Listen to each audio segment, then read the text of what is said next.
Sports Radio 95.3 FM and 1350 AM. The Ticket.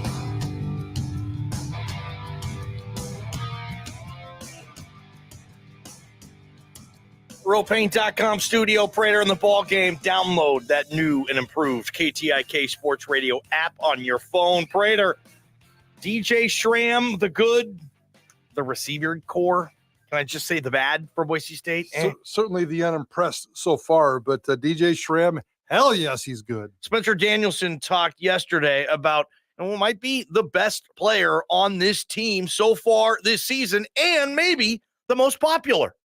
He's a phenomenal young man, and I bet if you took a poll of all our players, he'd be one of everyone's favorite player. I mean, it doesn't matter. You can be on offense, defense. You just love being around DJ because he's always got some joke, always something to talk about. Like, he's just an engaging guy.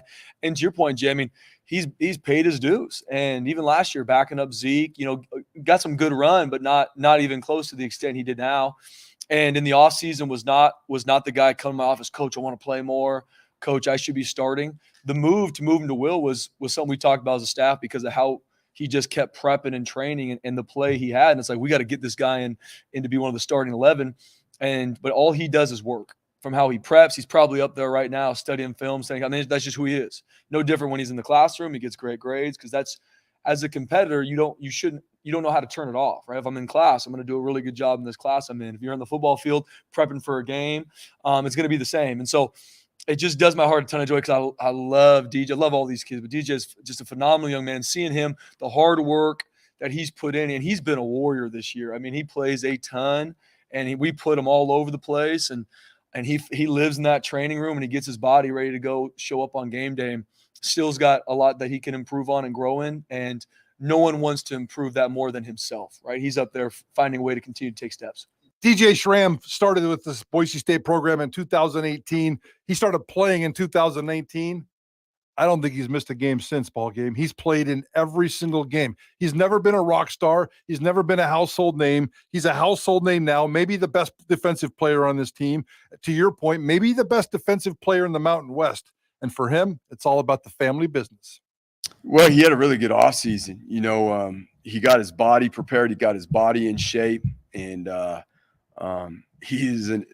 it's the family business for him, right? His father's been a college football coach, and so he's an extremely bright football player. He's a bright individual, as it is, and he's been really, really productive this year because of the preparation that he's put in.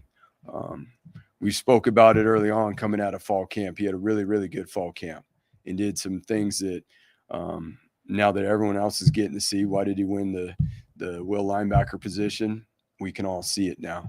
But the thing about DJ that is, is good is any player that I've been around in a long time is his consistency and how he prepares, how he shows up every day. And he's got an unbelievable personality on top of it. He has a way of making fun out of the hardest work there is. And that's a talent right there that a lot of people don't have. That's Andy Avalos, of course, talking about DJ Schramm yesterday in his presser. And, if you're wondering, what the family business, yeah, DJ is Dave Jr., I believe. His father, Dave Schramm, was a longtime college football coach. He coached at San Diego State from 1980 to 2001. He was at Montana. He was at Prater's Utah Utes from 2005 to 2011. He was at Fresno. He was at Weber State. He was at Utah State. So Dave Schramm coaching offensive football. DJ's a linebacker, which is kind of funny. His dad was a quarterback in college, but that's the family business for the Schramms. And when Andy Avalos took a question about DJ's life after football and what that might include, here's what Andy Avalos said about that. Whatever DJ does after football, too, because of the person he is and who he is, he's going to be successful because he's smart. Again, he's got a great personality. He has real confidence. It's not fake confidence. And that is huge for our team. He's a tremendous leader, not just for the defense, but he's a tremendous leader for our team overall. Ball game, an answer like that demands a follow-up. Was it you who asked the follow-up? I don't believe so. But what the hell is fake confidence, Andy Avalos?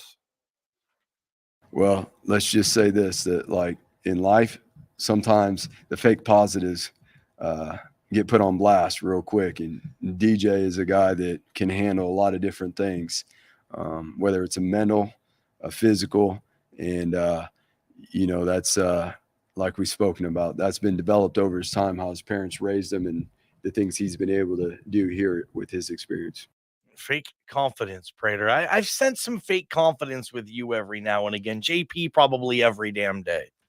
Yeah, I can promise you my confidence isn't fake. It's probably well, let's just leave it at that. Yeah. I got issues, ball game. I got lots of issues. Well, DJ Schramm apparently doesn't so far this season. Again, he's playing at a first team all conference level. And that's a beautiful thing about college football. A lot of guys have to, as Spencer Danielson said, pay their dues, earn their time. And in today's era of college football, there's a lot less of that.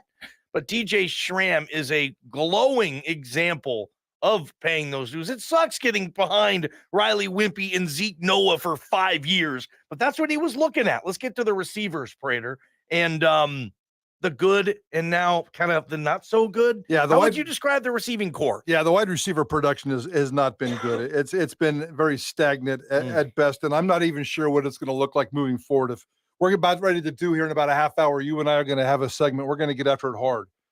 The identity of Boise State's offense now is this triple-headed monster that everybody's talking about, this zone read option with Taylor Green in charge and maybe even a little Sam Vidlac. How much passing is going to be involved? The third option out of this read zone is passing. We didn't see Taylor Green do that at all last week. Latrell Caples and Steph Cobbs both lead this team in 15 catches. Yep. Billy Bowens has 11. Davis Cutter, who's still trying to get healthy, completely healthy, only has 3. Latrell Caples and Steph Cobbs, as I said, both lead this team with 15 catches each. They're averaging 26 and 22 yards a game. 26 and 22 yards a game. No, that's not going to help you. Billy Bowens is averaging 29 yards per game. He had that big 53-yard explosive play last week from Sam Vidlac. That was beautiful. The wide receiver production, and we've heard all the different stories this year. Can't get separated. Can't find a quarterback to get him the ball. A couple of too many drops here. There's all kinds of issues, and they're probably all true. Yesterday at his press conference, Dirk Cutter said, there's a lot of you people out there talking about this offense. Some of it is true, and there's a lot of fallacies out there. We'll figure this all out, but we know for a fact that Boise State's wide receiver production has not been as efficient and as productive as they want moving forward. Mm-hmm. Here's Andy Avalos on the wide receivers. There's a new coordinator in place, and that's the part of the process of building and growing. And I'm very confident in those guys. Those guys work hard, and that shows how selfless they are too, and the way they were blocking the other night. When you put that much hard work into something and you're talented, it will come in time. Things don't always come, unfortunately, as fast as you would want it, but with the direction we are going, obviously there is an emphasis to get those guys more opportunities, not just the wide receivers, the tight ends, and that whole piece.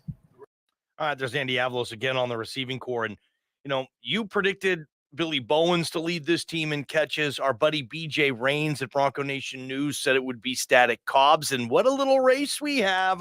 I know Caples is in there too, but 15 to 11. This is anybody's game right now. Who's going to lead this team in catches, Prater? Yeah, and it wasn't so much leading the team in catches.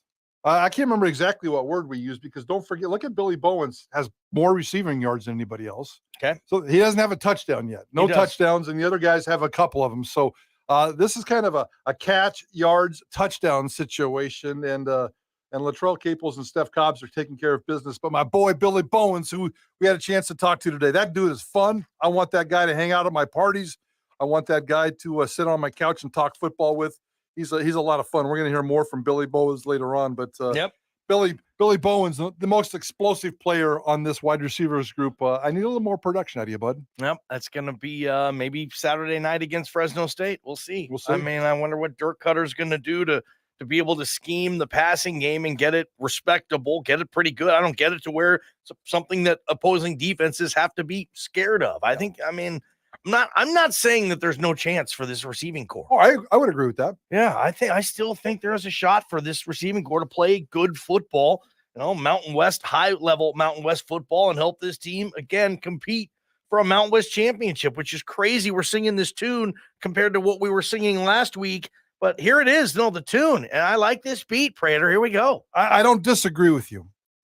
Thank you. But I think it's very, very obvious that Khalil Shakir's talent last year, and we probably, even though he's in the NFL and would consider one of the greatest wide receivers in Boise State history, probably didn't give him enough credit, because I think his presence and his production masked a lot of problems on this offense, including Hank Bachmeier, including the wide receivers behind him. We're seeing the byproduct of that right now. We really are. I mean, Shaq's year looks better and better with each week with this team right now and the receivers.